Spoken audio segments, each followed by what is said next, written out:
कथा सुनकर वो अमर हो जाते। फिर भगवान जी दूसरी ताली बजाते हैं। फिर वो त्रिशूल जाता है पूरी गुफा के अंदर की परिक्रमा करने। यहाँ पे कोई जीव छुप कर बैठा तो नहीं है।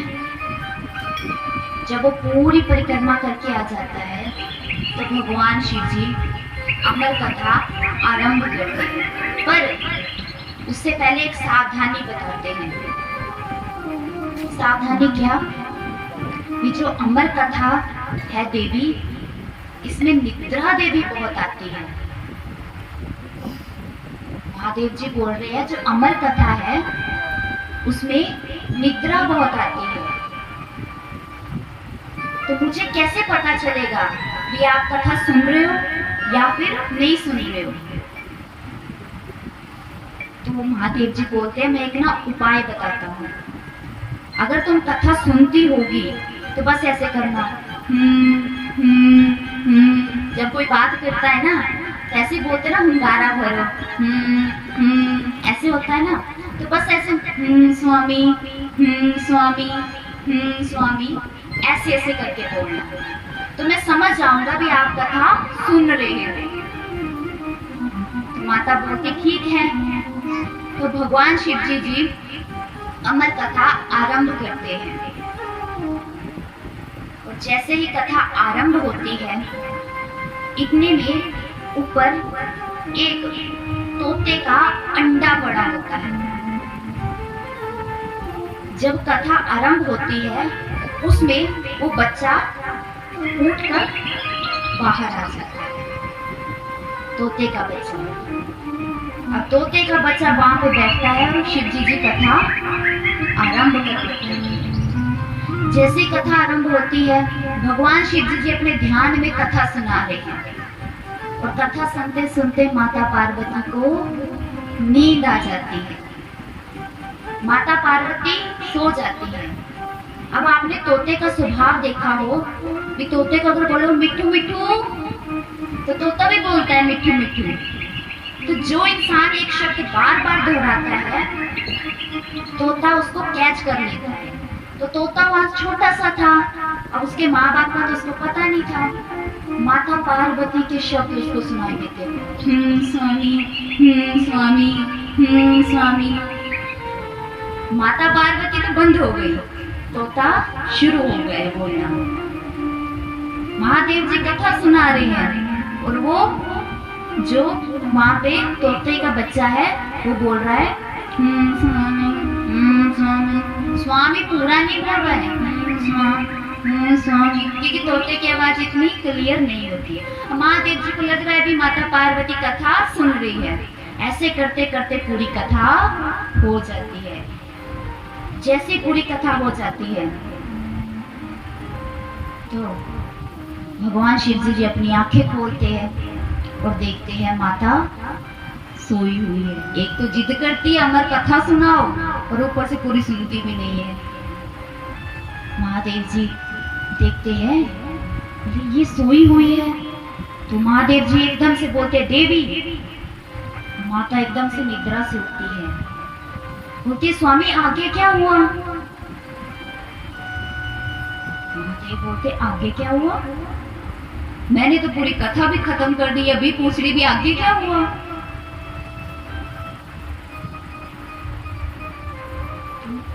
महादेव सोचने लगते हैं देवी आप सो गई थी।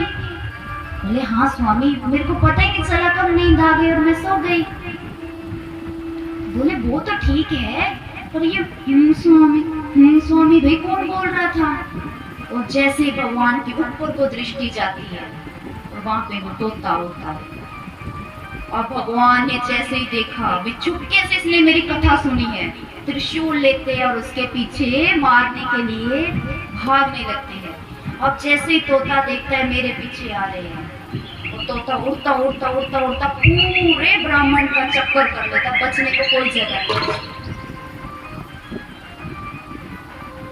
वो उड़ता उड़ता और महादेव उसके पीछे पीछे त्रिशूल लेके जा रहे हैं। उड़ता उड़ता उड़ता उड़ता उड़ता पूरा भ्रमण करने के बाद अब देखो अगर दानवों से, दैत्यों से, राक्षसों से अगर भय हो तो उसकी रक्षा देव करते हैं, और अगर देवताओं से ही भय हो जाए तो कौन करेगा रक्षा? तब ऋषि मुनि करते हैं। तो वो सुखदेव जो छोटा सा बालक, वो उड़ता उड़ता उड़ता महर्षि वेद व्यास जी की पत्नी थी, वो ऐसे युवासी देखती है जैसे पूरा मुंह खोलती है आंख करके ऐसे है, और ऐसे वो तोता उड़ता उड़ता उनके गर्भ में प्रवेश कर गया है। बोली श्री सद्गुरुदेव भगवान की। और पीछे से महादेव त्रिशूल लेते लेते वहीं पहुंच जाते हैं। अब जैसे ही वेद व्यास जी देखते हैं, बोले भगवान आज तक तो कभी दर्शन नहीं दिया, और दर्शन भी दिया वो भी त्रिशूल लेकर दर्शन दिया। वो डर जाते हैं, बोले भगवान क्या गलती हो गई?